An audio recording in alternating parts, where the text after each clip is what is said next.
Beloved, where jealousy and selfish ambition exist, there is disorder in every foul practice. God's word here today addresses the harm that can come from within. Jealousy, self-ambition. What comes is a rivalry, like an inner rivalry with those who surround us. We see this unfold here in the gospel. Jesus, after teaching his disciples along the way, they eventually come to Capernaum, and it's once inside the house that he asked them, "What were you arguing about on the way?" But they remained silent.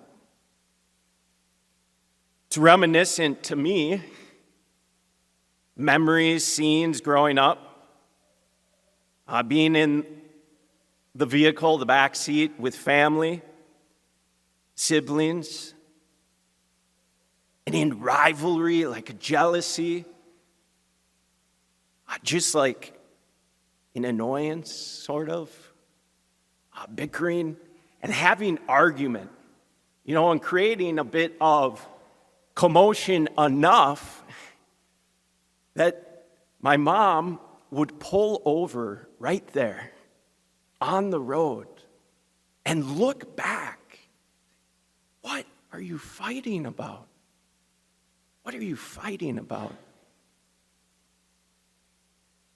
Perhaps that's familiar to some of us, either as being the ones in the back seat or the ones now looking to the back seat.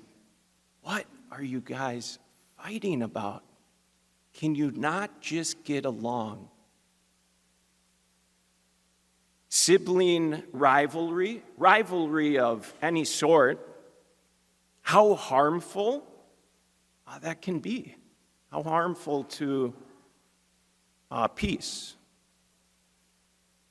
And so they remained silent, but we hear they were arguing among themselves who was the greatest. Who's most important? Who's the best? Have we ever behaved in this sort of manner?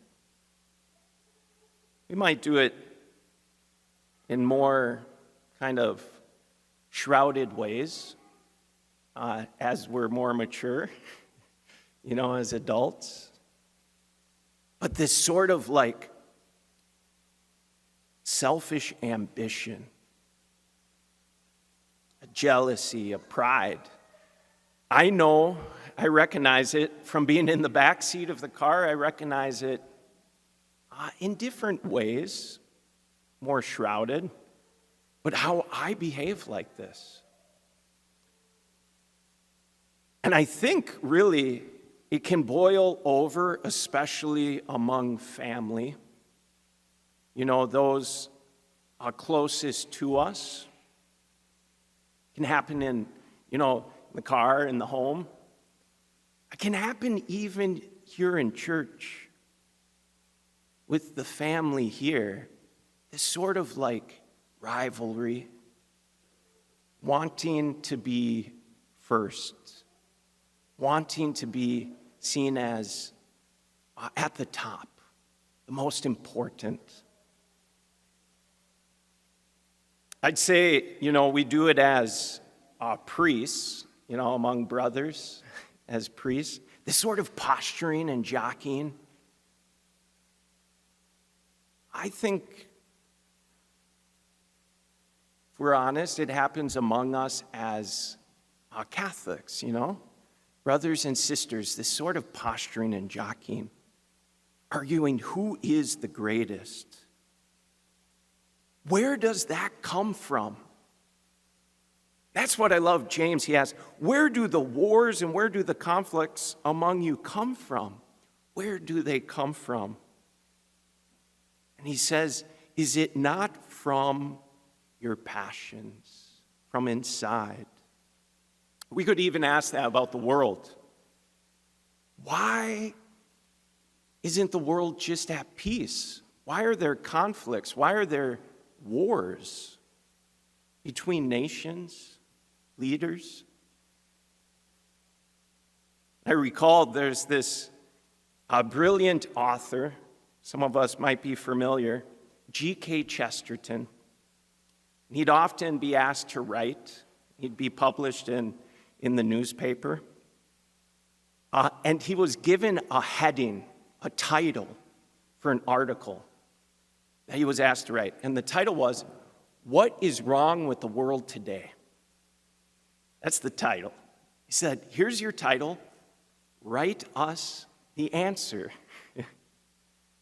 And I wonder what sort of articles we'd come up with here. Some of us have some thoughts. What is wrong with the world today? Write an essay about that. He wrote back 4 words. Dear sirs, I am. What's wrong with the world today?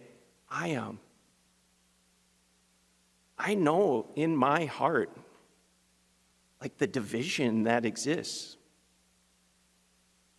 in my passions, and like the woundedness. And so just as where does war begin? It can begin in the heart. Where does peace and where does love begin? And how does it radiate? From the heart. From the heart. Conclude with wonderful pondering of Mother Teresa from the book we've been going through day by day this year. She says, peace and war begin at home. If we truly want peace in the world, let us begin by loving one another in our own families. If we want to spread joy, we need for every family to have joy.